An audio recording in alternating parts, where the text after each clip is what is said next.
अस्सलामु अलैकुम वरहमतुल्लाहि वबरकातुह। मोहतरम भाइयों, बुजुर्गों और दोस्तों, कोरोना वायरस का सबक सुनने के बाद हमारे बहुत सारे दोस्तों की तरफ से एक सवाल ये पूछा जा रहा है कि मौलाना, आपने उसमें बताया है अल्लाह के नबी सल्लल्लाहु अलैहि वसल्लम ने 1450 साल पहले फरमाया अपने दोनों हाथ गट्टों तक अच्छी तरह से धोना चाहिए। और आज सारे जो डॉक्टर्स हैं, यहाँ तक कि हमारे भारत देश के जो हेल्थ मिनिस्टर है डॉक्टर हर्षवर्धन साहब, उन्होंने भी कल अपने प्रेस कॉन्फ्रेंस में यही कहा कि इससे लड़ने की जो एहतियाती तदाबीर है उनमें से ये है कि अपने जो दोनों हाथ है उनको अच्छी तरह से धो और खाने पीने में भी थोड़ा एहतियात बरते।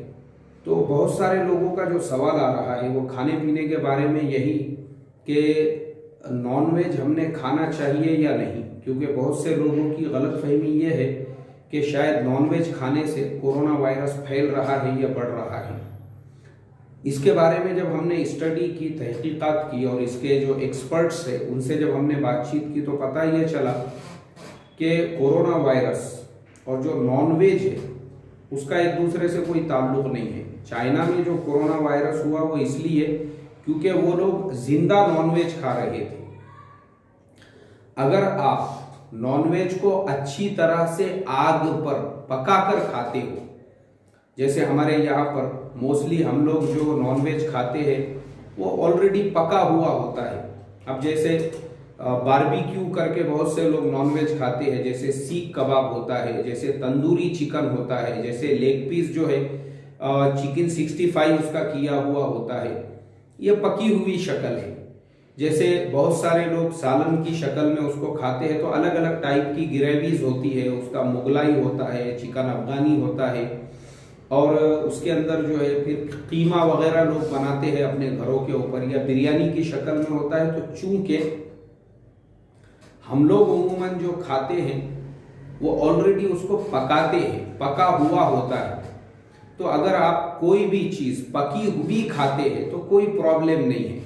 यहाँ तक कि बाजार में जो ब्रॉयलर चिकन मिल रहा है उससे भी कोरोना वायरस नहीं होता है, अगर आपको उसको भी अच्छी तरीके से पकाकर खाते हो।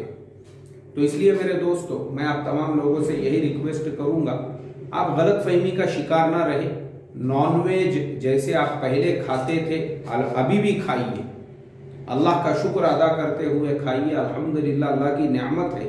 और कुरान में फरमाया ला तुहर्रिमु तय्यिबाति मा अहल्लल्लाहु लकुम, अल्लाह की हलाल की हुई चीज़ों को ज़बरदस्ती अपने ऊपर हराम मत करो, वो हलाल है। लेकिन शर्त ये है उसको अच्छी तरह से धोकर अच्छी तरह से आग पर पकाइए और आग पर पकाकर खाइए। इंशाअल्लाह आपको कुछ भी नहीं होगा। और मैं अल्लाह से दुआ करता हूँ कि अय अल्लाह, पूरी दुनिया के अंदर इस बीमारी से लोग जो परेशान हैं तू उनके ऊपर रहम फरमा, और जो लोग इस बीमारी की वजह से इसकी जद में आ चुके हैं उनको सेहत कामिला आजिला आमिला नसीब फरमा। और अल्लाह हमारे भारत देश की और यहाँ पे जो रहने वाले लोग हैं उनकी इस बीमारी से हिफाजत फरमा। आमीन सुम्मा आमीन। अस्सलामु अलैकुम वरहमतुल्लाहि वबरकातुहू।